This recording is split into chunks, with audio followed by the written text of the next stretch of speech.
Welcome everyone to another week of You Learn, You Turn, and it is National Recovery Month. September is, and I'm excited to share a recovery story, just a great life story from my new friend who I just met a minute ago, named Josh, and he's going to say his last name. Josh, how do you say it? In the correct way.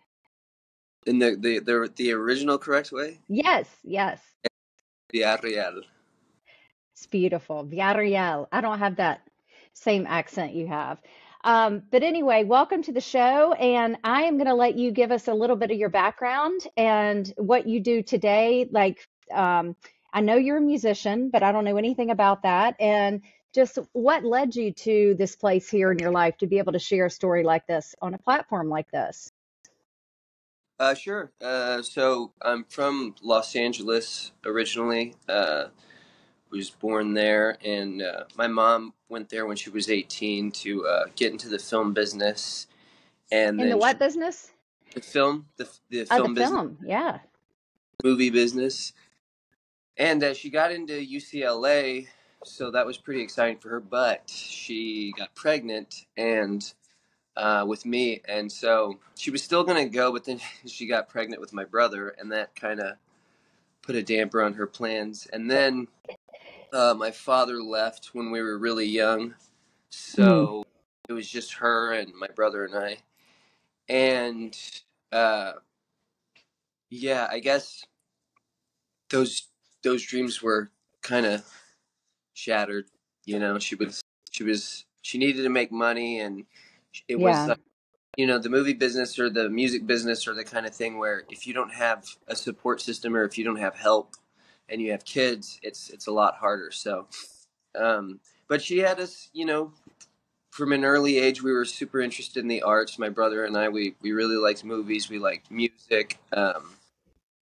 And like we used to go every couple days to Tower Video. I don't think it's there anymore, but Tower Video is just across from Tower Records, and we would rent movies and we would get snacks and stuff like that, and we would watch them. And looking back now, some of the films we watched probably weren't appropriate for kids our age, but I don't know. I feel like it really opened us up, and uh, creatively it I guess gave us a lot of ideas, um, and helped shape who we were. So yeah. So did you stay in LA all growing up? I mean, did you spend all your childhood there?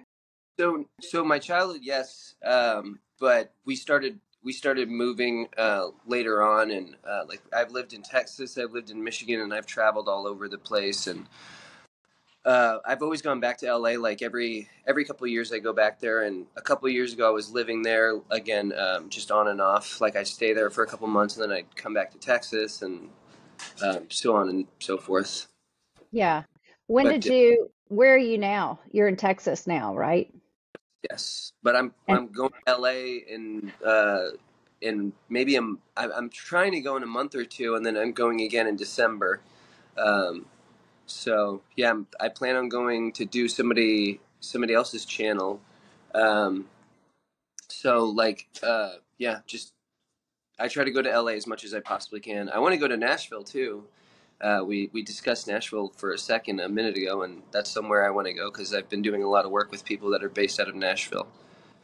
So, yeah, but Nashville is the place to go for the music scene. So tell me about, so you grew up in LA most of the time and then you started moving around. When did you sort of not fall into the trap, but um, when were you it's a introduced to drugs and alcohol? When did that all start?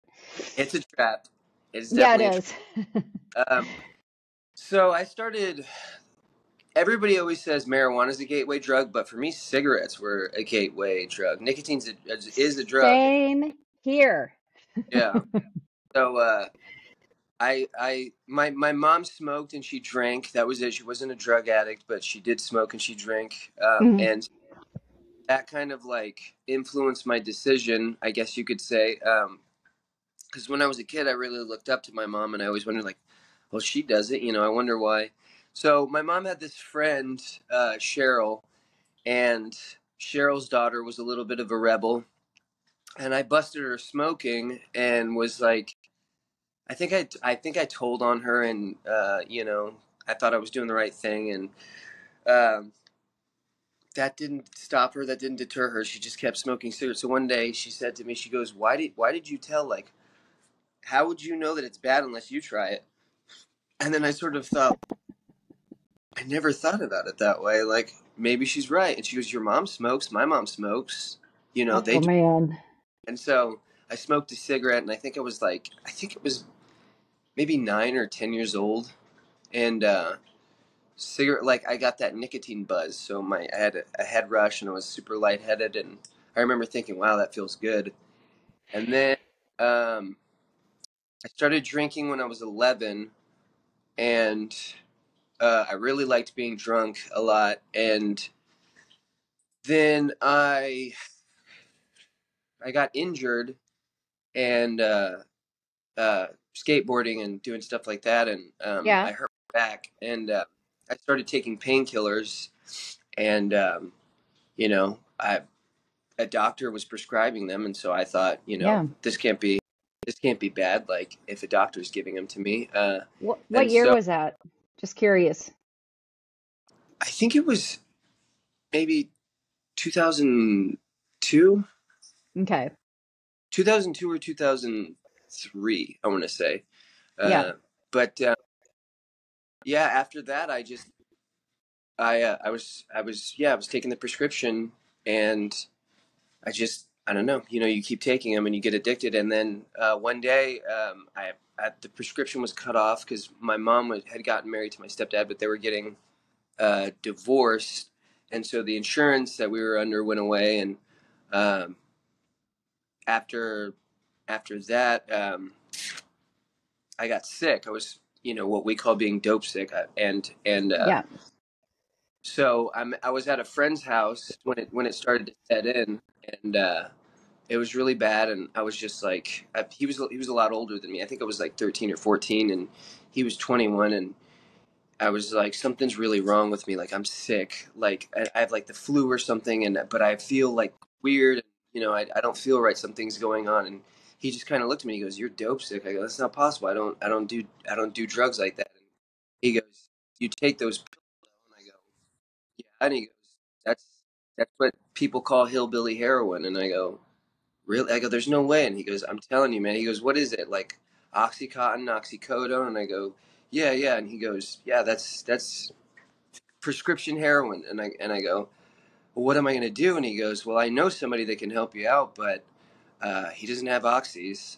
He's got something else." And so I said, "Will it take this feeling away that, you know, because the anxiety was really what got me. I couldn't handle the, this feeling of, you know, impending doom, and nothing was going to be okay. That was what was killing me. The And that's what physical, you feel like on withdrawals. You feel impending doom and yeah, sense of impending doom. You get very panicked and scared, mm. and like the world is closing in on you. And uh, like there's this weird voice that comes to you. Every junkie I've ever met talks about it. It's like there's a voice that tells you that, you know, what's going to make you better. There's only one thing that's going to make you better. You know, you just got to get that hit, that fix, that shot, that whatever it is. And so he called his friend, and his friend brought over what was called China White, which is like a form of powdered heroin. And so I snorted a little bit and felt better in just a couple minutes. And I remember I said out loud, "I'm in big trouble," and just kind of Oh, nodded. That's how it really got started. Because I had, but by the time I was 14, I had already smoked pot, and I was drinking and stuff like that. But I didn't do hard drugs um, yeah. up until that point. So I started, you know, calling the same guy and buying heroin habitually. And uh, a friend of mine who was also he was a skateboarder. We all my friends skateboarded. He was prescribed painkillers. He kind of showed me how to wean myself off. He was like, you know, if you have a habit, it's a pain. So I weaned myself off, but I would still recreational use drugs on the weekend. And I remember saying, like, okay, I'll just do it on the weekends. That way, um, you know, it's not a habit. And so I was doing it on the weekends for a long time, and I was doing other drugs. And then this one summer, I think it was 2005. Uh, we were staying at a party house, and it was this guy. He had a foster mother. He had a foster. He was living with his foster mother, and this is, I don't know how open I can be about this, but they were Very open. okay. Well, he was 14 years old, and he was sleeping with his foster mother. So Oh my God. it was a pretty, foul and volatile, not to mention, just inappropriate living situation. But because they were sleeping together, she let him do whatever he wanted. So we were going over there and doing cocaine and, taking opiates and smoking weed and drinking and whatever else we could do or get our hands on. And it became an everyday thing because it was the summertime and everybody was off school. And um, I had already I graduated high school when I was 15. I graduated 3 years early. Didn't get my GED. I got my diploma. Wow. Yeah, I mean, I've always been smart, just always very intrigued and fascinated by drugs and by counterculture. So, uh, yeah, with all that time, that was the year I graduated, and with this kid who had dropped out of school, I just Yeah. kind of went there one summer and started partying and never stopped and stayed there for a long period of time. And uh, it was kind of a bummer because I had managed to wean myself off an everyday thing and just went right back to it. So I guess, yeah, that's a long form version of how it got started. But uh, Well, so I know that you mentioned when we spoke on the phone a while back that you had been in lots of different treatment centers or tried lots of different recovery methods. So, kind of hit on that because I do want our listeners to understand um, that there are multiple pathways to recovery, and not everyone's path is go to treatment and come out and you're fixed. That's not the way it works. So, if you could dive into that a little bit about your experience there. sure. So I've been saying I was going to quit doing all kinds of things on and off for years, ever since I was in my late teens, early 20s. I've always had a Hmm. problem with alcohol. I'm definitely what you would consider a chronic alcoholic when I'm at my worst. And yeah, I embody the very word alcoholic because when I drink, like, I don't just drink one. I can't. Like, it's not physically, mentally, emotionally possible for me. I have that. It's called the phenomenon of craving. Like, as soon as I start drinking, I have to have more, and I will I'll drink to excess until I pass out or until I'm physically stopped or removed from a situation. Um, so and then I get rowdy and I get really obnoxious when I'm drunk and uh, say and do ridiculous things, and so uh, I would say I was going to quit drinking, and then I wouldn't. And I've basically in my early 20s, I was trying to stop. So I tried AA and this thing called PADAP, which is the Palmer Drug Abuse Program, and I would go and it was basically me lying all the time. I would go in and talk about how I feel so good and how everything's great and yada yada yada. But I'd go back out on the weekends and keep drinking, and um, I guess it all my opiate habit started to build up a lot in Texas because I found a pill connection, and then when the DEA stepped in I guess it was 2014 or 15 that they like created all these new laws and regulations and were forcing doctors to stop, just handing painkillers out to everybody like it was nothing, and so Right. all my connections started to dwindle, and because of that, I found a heroin connection again, and um, yeah, around 2015, I started going to jail a lot and getting locked up, and then in 2016, I got sentenced to a short prison sentence, so like uh, a short prison term, and so. But I mean, there's drugs when you're locked up too. There's drugs behind bars. It's just more How do you, expensive. I was going to say, how do you get them because you don't have money in there? You So trade you have things? your commissary. Yeah, your commissary Okay. is your money. Or, I mean, if you have what we call people in the world, you know, somebody who it's called holding someone down. So you might ask somebody on the inside if they have drugs, like, you know, I'd like to buy something, and they say, well, do you have somebody holding you down, or do you have commissary? And if someone's holding you down, it means they, you know, they'll do whatever you ask and send you money. Or that person might also, like, I could ask somebody, hey, send money to this address I'm going to give you, like a cash app. It was extremely expensive. Yeah. So what normally costs, you know, $20 on the street, uh, uh, would cost, you know, close to $100. And so I wasn't doing drugs a lot while I was locked up, but I'm still doing them here on and off. And, you know, the guards and people's visits, that's how people smuggle them in. Like, the guards are very corrupt Gotcha. in the Texas prison system. I don't know if I should say that. Oof. Yeah. But yeah, or you can Yeah. get your loved ones to sneak them in during a visit. That's the that's one way. And then another way is like meth. You can what you do is you take meth and you put it in water. It's water soluble, so like the meth will just kind of mix with the water, and you take it and you put it in a spray bottle, and you just spray a big letter over and over and over, and then you let it dry out. You send the letter out, and depending on how far you're willing to go with it, you can there's ways to chemically extract the meth, or you can just chew on the paper and you'll get high. Like, I've done that before. Wow.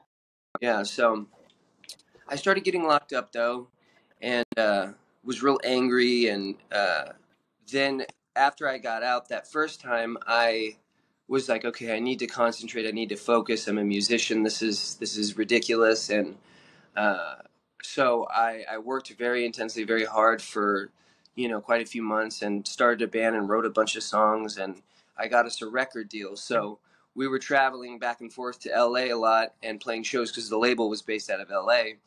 But the problem is that I wanted to work with one of my favorite musicians who was in one of my favorite bands. His name was, well, I'm not going to say his name because that wouldn't be right, but he was an influence of mine on my music.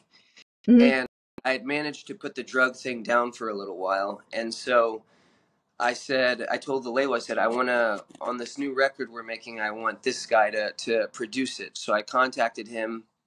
The label got in touch with him, and he said, yeah, he would produce it. And he came down to Texas to record it.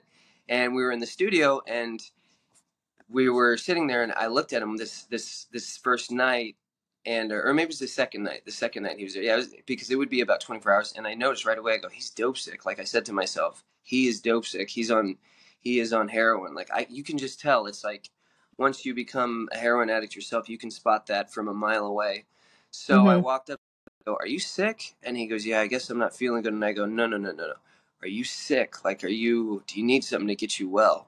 And he goes, oh, you caught that, huh? And I go, yeah. And I go, well, you know, I guess if I need you to work, I need you to produce this record. So let's go get you something to get you better. So of course I went and picked something up for him, and then because he was doing it, I was like, well, I might as well, you know, Of break this course. Yeah.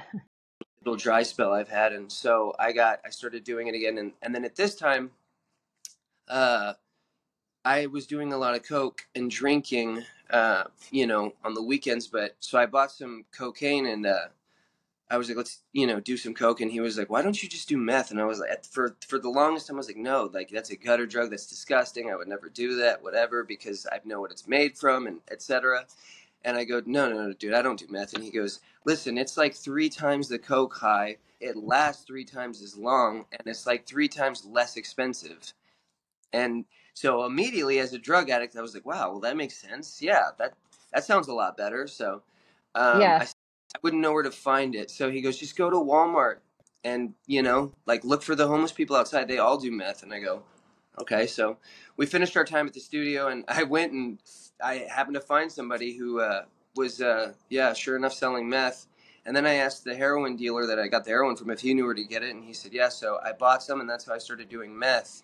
And then after that, everything just fell apart very quickly. Like, uh, like we had a music video coming out, and I was so high on methamphetamine that I was like, you know what? I want to learn how to shoot a music video myself. I'm going to learn how to edit the music video myself, and I'm going to do it in less than 24 hours. So I went out and bought a really nice camera. I shot the video and put a bunch of B-roll footage together, and yeah, learned how to edit all in a day. So at the time, I thought meth is like a productive drug. Like Yeah. I can do this, and so.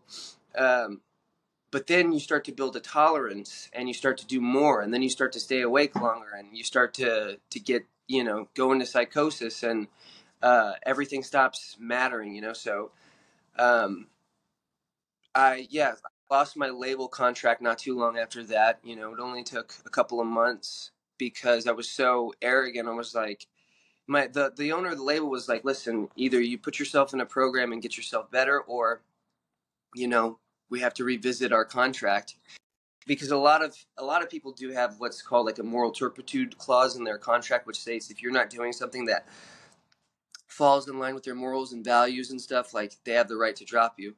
But I had such a big head. I said, I'm a valuable asset to this company. Like, nobody on this label has a sound like me. You're not going to find a musician who writes all the songs himself, performs all the songs in the studio by himself, plays all the instruments and sings by himself, directs music videos by himself, designs all the merch by himself. Like, I'm doing everything the label should be doing for me anyway. Like, you should be thanking me. And I mean, the reality was they didn't need me, and they went along fine, just fine without me. But so I got my contract was suspended and put on hold, and then I started just you know I got depressed, and so I went out of control, and yeah, I was buying drugs every day in large quantities, and then I started to to sell drugs, just to kind of you know support my habit. But then Right. not it took a very short period of time. There was a girl that was using in front of me that I sold her some stuff, and she overdosed in it, and she almost died. She turned blue, so that scared the crap out of me. And so I said, okay, I'm not going to do this anymore. But one of the skills I had picked up over the years was computer hacking, uh, like coding and stuff. So I learned how to do identity theft, and uh, I started doing that pretty heavily, and so I was stealing money digitally and cashing fraudulent checks and stuff like that, and Hmm. or facilitate. Like, I never did it. I never cashed checks myself because I knew what the cost of getting caught was, but I would find people that were just as desperate, and I would, you know, Right. anyway.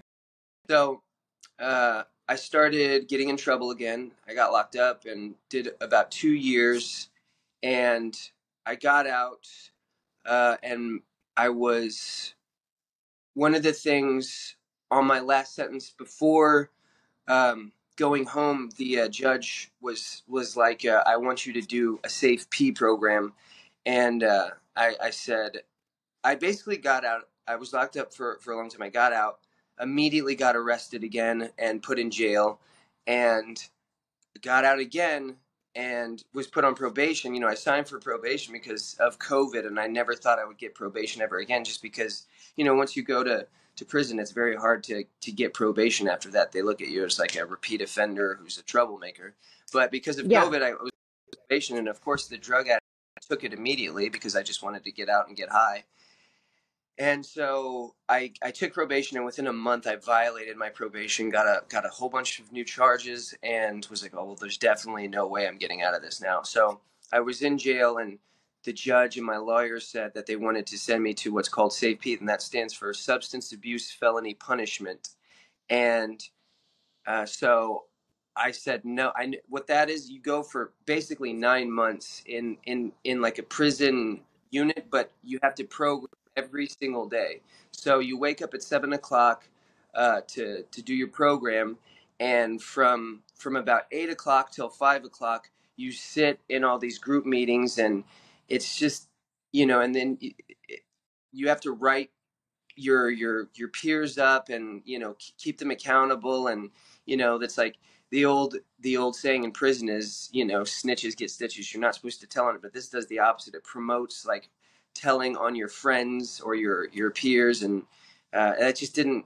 Again, I was not thinking straight, and I wanted to get high, and so I said, no, I'm not doing that. I'm not going to spend 9 months in that program and then another 2 months in a halfway house, only to get 5 years probation, because I could sign for 2 years right now and get out on parole in a year, and I can go to prison and do whatever I want. I don't want to do some program. So my lawyer was like, I would advise you do this because you need the help. Like, you really, really need help. And so after some back and forth, she said, okay, well, the judge is recommending SMART, which is self-management and recovery training. Same thing. It's a jail setting, but you have to program every day. But it was only 90 days. 90 days, and there's no term. So I said, okay, well, I'll do that. I can do that. So I go do SMART for 3 months, and I get out, and I basically told the counselors before I left, like, yeah, I still want to get high. Like, it's going to be very hard. I know I shouldn't, but it's going to be difficult. But I had built up, like, my mother and I had been sort of out of touch for quite a few years at this point because my drug habits were so bad, and I had over custody of my oldest son to her because I figured it was for the best. I was on drugs. I was, committing multiple felonies every day, and it just got to be unsafe. And the selfish drug addict in me thought that I was doing the right thing by signing over my rights, but Right. the right thing obviously would have been to just quit drugs and get it together for him. And but so we kind of started to work on repairing our relationship, and I get out of SMART and I had nowhere to go, and I said, can I stay with you? And she said, well, no, you can't stay with me because I have your son, and it's a lot right now, and I don't trust you. I'll just be real honest. I don't trust you, and I don't want to screw things up for him. So she said, but you can go stay with your brother. So I went and stayed with my brother, and he was using too, and I could tell almost immediately. I said, you know, I asked him about it, and he said he was getting sober and that he was just detoxing. I said, okay, so, but we had a very tumultuous relationship as well, and things were tough between us. So this one day, he wouldn't give me a key to his house, so I had to be home at a certain time. And this one time, I got home and he wasn't home, and so I was locked out, and I had to sit outside for hours and hours and hours. And so I finally got pissed off and kicked the door in and broke the door down, and then just put it back up. So the next morning, he finally gets a hold of me and he says, hey man, sorry, I was out of town, hope you figured something out. And I go, yeah, I did. I just busted the door down. He goes, what? So he came home, and we got into this big fight, and he was upset, and he was like, look at you, you're just a junkie and you do whatever you want. You're out on the streets, like, doing God only knows what. And I go, look at you, you're a junkie and you're unhappy, and you work at a job that you hate, and you have this crappy little apartment that you can hardly afford because you're obviously in debt to drug dealers. And he said, well, at least I'm being responsible. Yeah, I'm using, I admit it, but I'm trying to do the right thing, and I just have problems. You like create problems for yourself, and you're irresponsible, and you don't care about anybody but yourself. And I said, look, I may be irresponsible, but when I'm out on the streets doing what I'm doing, referring to identity theft, I said I stay in 5-star hotels on any given night, and I always have all the drugs that I want and need. I can do whatever I want whenever I want. I don't have to answer to anybody. I don't have some stupid job or some crappy little apartment. So we got into this, we kept fighting, and it almost came to blows. And, the last thing we said to each other were swear words. And I said, you know what? I'm leaving. I don't need this place. I don't need to stay here. I can go get a 5-star hotel right now with the money I have in my pocket, and I'll be just fine.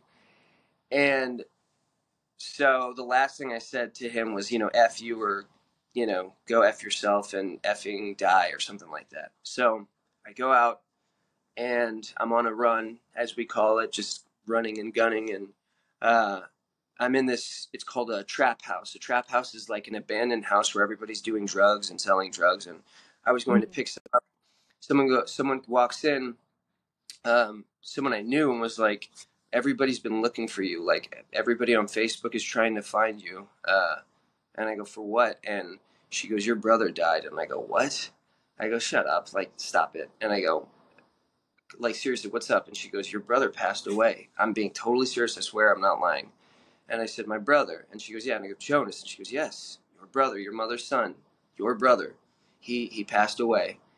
So I sort of lost my mind in that moment. I was so upset. I felt so guilty and racked with shame. And, because the last thing I ever said to my brother was like mean, hateful, spiteful things. And I felt so terrible because I was like, if I'd have just stayed, I could have maybe helped him and gotten myself together. And so I, of course, broke down and started weeping and didn't really know what to do. And they were like, you should just go home. And I said, I can't do that. And they were like, well, the funeral's in a couple days. And I go, if I go to that funeral, I'm either going to show up dope sick and I'll look like an animal, or Yeah. I'll have to show up high. So either way, it's disrespectful. I can't do it. And I just didn't want to see my brother like that anyway. And Yeah. I face my family. I hadn't spoken to a lot of them in years. And so I skipped the funeral and just like literally went into a state of perpetual psychosis. And I had, I was borrowing a friend's car who was in jail. He let me borrow his car while he was in jail. And the whole thing was just stacked and filled with, computers used to do identity theft and check papers and check printing machines and magnetic ink and credit cards and credit card makers and embossers and credit card writers to code new credit cards and a bunch of drugs, like a half ounce of heroin and an ounce of meth and guns and uh, all manner of illegal things. And as a felon, I can't have guns and, on top of the drugs and everything else. So I'm sitting I'm parked in this neighborhood this one day, and I just kind of resigned myself to everything. I was like, I'm a drug addict. I was a musician. I lost it all. Like, I have no reason left to live. I don't see my son. I can't see my brother anymore. It's one of my best friends growing up. I can't speak to my mother. Like, this is it for me. So the plan was to take my life, but um, I wasn't going to die sober. So I did, some more of the heroin and some more of the meth. And I got so high that I had this gun. It was a high point 380, and high point 380s are very unreliable. They jam a lot and they break. They're very cheap. They're what, people on the streets call burner guns, because you if you have to use them, they're easy to throw away and get rid of. There's no hard feelings about it because they're so cheap, but they're super unreliable. Well, I'm sitting there and I got so high that I was going to shoot myself in the head, and I nodded off, and the gun went off right next to my head. And there's actually, Wow. I don't know if you can see, but there's a scar. There's a scar from where the bullet sort of Yeah, I can passed. sort of see it. Yeah. So, uh, Wow. and this is actually about a month after I had been stabbed 6 times by somebody in a robbery. Like, somebody was trying to rob me for, $3,000, and I had gotten stabbed, and I was in pain, and I couldn't, go home, and all these things, and it was just so much. And the gun goes off though, and it whizzes past me, and I just went, whoa, and I go, I don't want to do it anymore. I changed my mind. The gunshot scared me so. But the adrenaline and the shock and the drugs all kind of kicked in at the same time, and I fell Mm. asleep. And so I wake up, must have been hours later, and the cops are at the window, and I go, oh. Oh.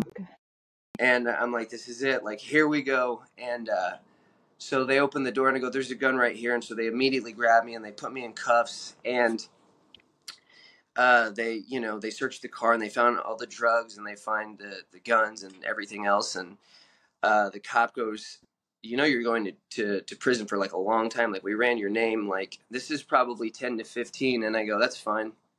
I go, I don't care anymore. Like, please take me to jail now so I can start this, because I just want to get out of here. And he says, what? And I go, I want to get away from all of this. I want to get out of here. Like, he goes, well, what were you doing? I go, I was trying to kill myself. I was going to shoot myself.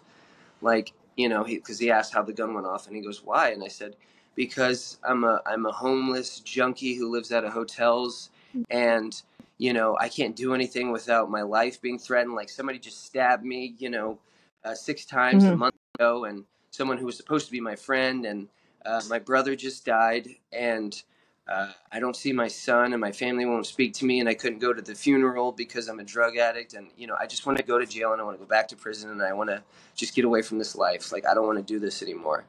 And uh, he goes, is there somebody I can call to verify this information? I go, you want to call somebody to verify the fact that I just tried to kill myself?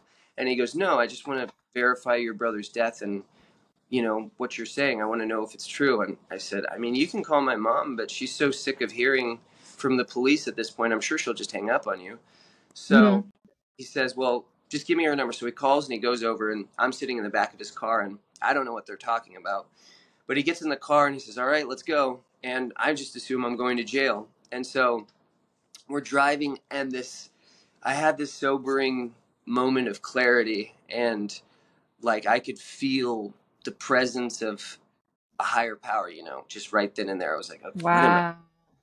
I started praying, and I just said, God, whatever is out there, the universe, energy, earth, just, please, please help me. Like, I don't want to do this anymore. I can't do this anymore.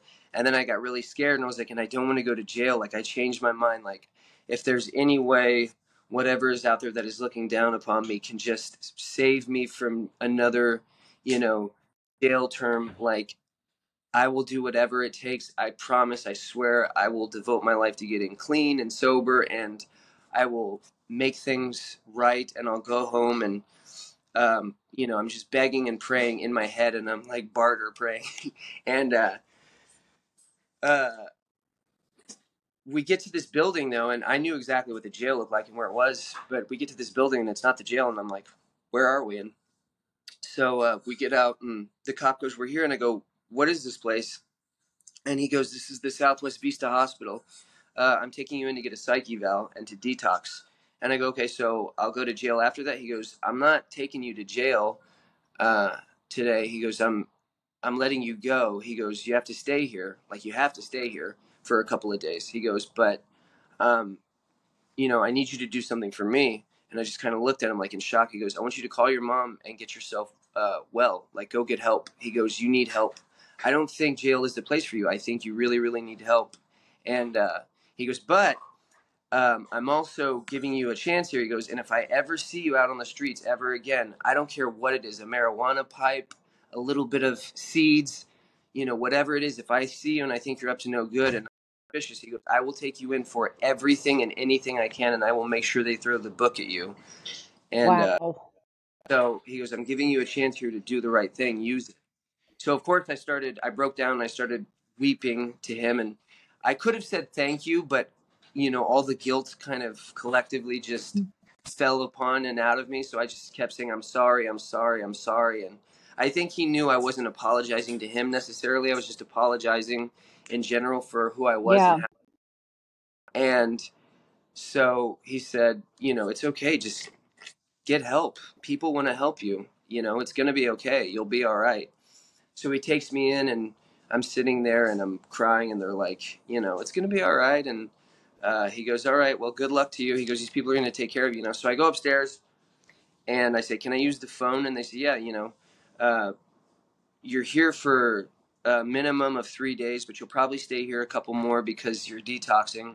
And I mean, I slept most of the time, but of course, I called my mom and immediately started crying. I said I was sorry that I couldn't make it to my brother's funeral, and that, I wanted to do the right thing, and that I was sorry for putting her through everything. And, we had that moment, and she said, you know, just be here when you get out, be here, and let's get you right. And so a day later, I slept for about 24 hours. I slept almost the whole time I was there, but I would get up for little periods of time. A day later, I got the itch, I got the bug, and the the heroin addict in me called out, and I called my drug dealer and I said, "Can you come pick me up?" And I was this close, and he goes, "All right, well, I just need an address." I go, "I don't know the address, so I'll call you back with the address." I walk up to the desk where the people that run the Yeah.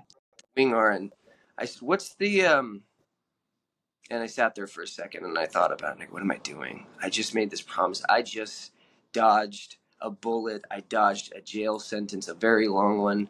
I spoke to Hmm. I gave my word, and I'm really big on keeping my word. And they're like, what's the what are you okay? And I go, never mind, I'll be okay. So I go back to my room and I lay down on my bed and I go, okay, like I got to do this time. I have to really do this. No more, you know I'll stop when I'm ready. No more, I'll do it eventually. It's now. This is it. This is the time. So I slept and I called my mom and she came and picked me up, and she was like, I'm going to pay for you to stay at a sober house. And so I went and lived in sober living and was doing meetings every single day, Hmm. AA, all that, and was doing the house meetings, because it's all the a sober house is all about recovery Yeah. and service work and stuff like that. And I was reading the big AA books, and then I met my now wife, and essentially what happened was I'd been sober for a little while, but I broke the classic no dating for a year rule, and I'm not, I don't regret not listening because I met her and we're married now, but like in the midst of our relationship, some stuff happened between us that was very overwhelming and, sort of traumatizing for me, stuff I wasn't prepared for. And so I slipped, I relapsed. But my wife, who is actually, she had drank and had done drugs too. When I met her, she quit completely. Like, it was pretty amazing. Like, I inspired her to never drink or do drugs again. And she's been sober a really long time. But, what happened was essentially we got into a fight about something that I had found out about her that she had felt embarrassed about and didn't tell me. She sort of lied, but I just took that as a you know, I took it as like a betrayal, you know what I mean? But I understand, like, she was just embarrassed and didn't know how to tell me about the situation. And so because of that, though, I was quick to jump to conclusions. I rushed and I relapsed, after like 6 months of being clean. Mm-mm. And I went a little bit crazy for a few weeks, and she diligently and ever faithfully stayed true to me, and she didn't slip. She got me to go into rehab, and Good. rehab. I had done jail. I had done jailhouse programs. I had done Yeah. AA. I had done the sober house, and so like I did rehab, and rehab was cool. It was good. It was nice. It was very. I mean, it was like a resort compared to what I was used to. That's exactly what it was. It was a resort. So, um, everybody was there. They would complain about being there, and I'd be like, listen. I've been to places where you have to be clean, and they do this all day, and it's nothing like this. There's not luxury uh meals and hiking and horseback riding and going and playing at the arcade on the weekend or going to amusement parks and a nice gym. And I've been to places where the gym is basically like some weights outside that are falling apart, and like a rinky dink little track, and people are getting stabbed and stuff like that. You guys should be happy with what you got here. And anyway, so I did rehab, and what eventually happened was I thought to myself, like, while I was there, because I had sent an email to a friend who was a musician, and we had started talking about working together, and then it just kind of hit me, and I said, when I get out of here, I'm going to do music again. That's what's been missing in my life. That's why I keep slipping. That's why I keep relapsing. That's why I keep going back, is because I don't have anything, you know, that I'm doing for me that, I'm living for. Like, for a good period of my life, I was so dedicated and devoted to music, and it was the thing that inspired me. But I was missing what I was supposed to be doing as a musician. Hmm. And Your purpose in life. yes, exactly, my purpose. And that is my purpose. That is, people always say things like, oh, my children are my purpose and they are my, and that's true. I mean, your children should be your part of your purpose and your priority, but I really feel and believe that life, in a way, to be a positive and productive influence on somebody else, you have to kind of be selfish. You have to do what really truly makes you happy, because you can't make others happy. So Children grow up and leave the house. I mean, if that's your purpose, what are you going to do when they're 18 and they're gone? What are you right. going to do when, I mean, that's that I totally agree with you. We all need to find something that lights us up personally and that we feel like we're making a difference somewhere. At least for my recovery, that helps me.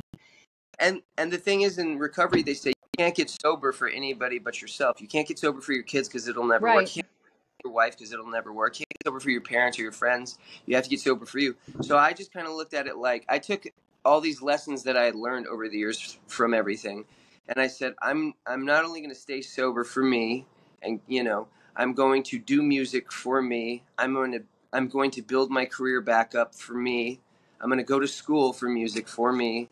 I'm going to I'm going to just focus on me for a little while and hope that I get the support that I need from everybody, and hope that I get the understanding. So yeah, so I enrolled in school pretty much almost immediately after I got out of rehab, and uh, my wife was very supportive of that. Started working a lot less because I had to go to school, and she kind of took the reins. And just every week, I would feel I'm still overwhelmed with anxiety, and I get depression and stuff like that. But I mean, that's just part of the game. That's part of life.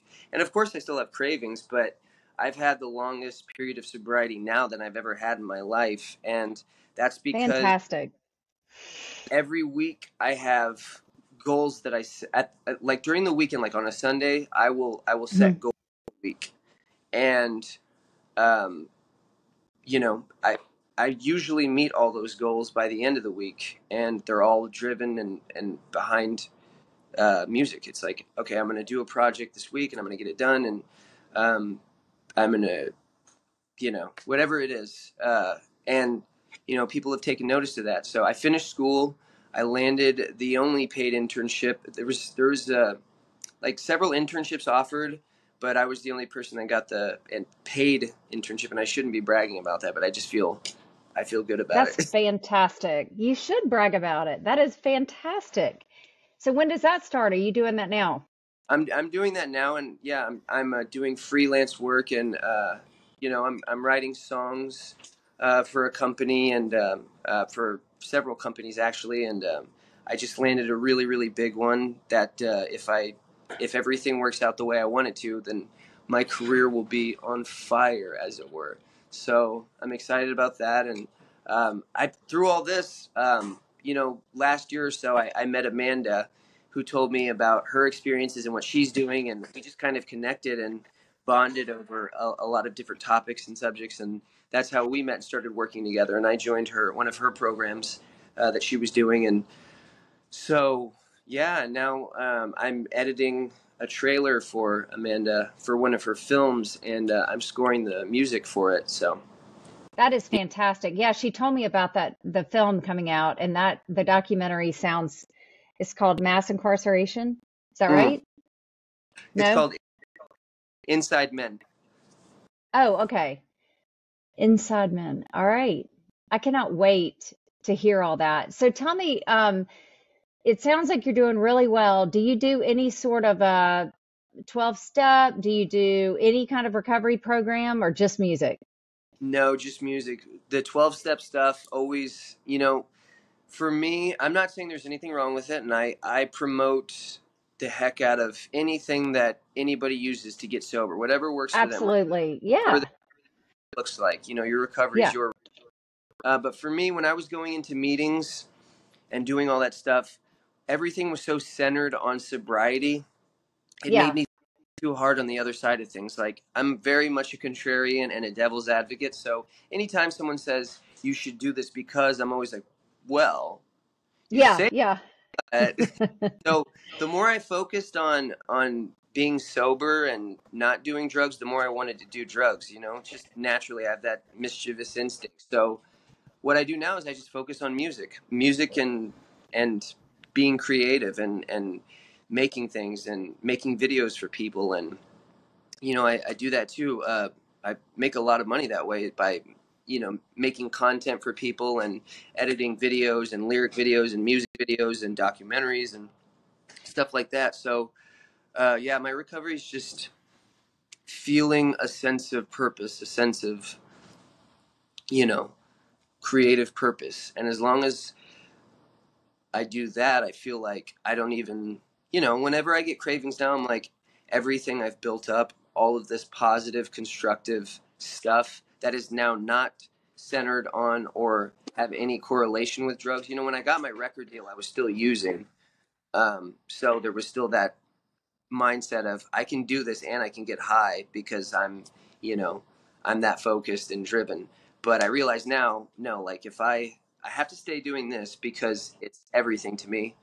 And if I do get high, like all of this will go away. I'll lose everything That's because exactly right. Because that police officer, can you tell me anything more about him? Have you found him since you've been sober and thanked him or found out anything more about him? Because he's a real hero in my eyes in this whole story. I mean, what an amazing man. He could have locked you up right then. yeah, well, so that's the thing. I didn't get his name. I was so overwhelmed and Yeah. stressed that I didn't get his name. I've thought about reaching out to the police station and like looking into the incident report for that day. I should do that. I that's one of the things I need to do. But Well, that would make a great story right there, too, is just to come full circle and show him that that deed he did that day was not in vain, that you truly are alive and living, and not only that, but thriving. What an amazing story. I got really teary eyed when you said you were in the back of that cop car. And, I think we've all felt that way at one point in time, just like, if this is it, I don't want to be here anymore. If this is the cycle, if this is what it looks like, I'm done. And, I feel like the fact that we can come back from that and then live a productive life and then turn around and tell our stories to help others, that's what it's all about. And it really doesn't matter what you do to stay on track as long as you stay on track. And I love the fact that music helps you. I know music, I mean, they're using it now as all kinds of therapies for addiction, for autism, for all kinds of different things. So there's definitely something in there. And that's the only way I can meditate. Other people do guided ones, but I listen to music when I meditate. And it truly, I don't know, it takes me into myself where I need to go and be creative and all that kind of stuff. So, Josh, I just want to thank you so much for being so vulnerable and sharing not just glazing over, but really the nitty gritty and the details that most people would just leave out because it's really ugly, but you put it in there. And so I think a lot of people are going to be able to relate to how you shared. I think that's very impressive that you're able to do that. And I'm just really proud of where you are today. I uh, mean, what an amazing turnaround.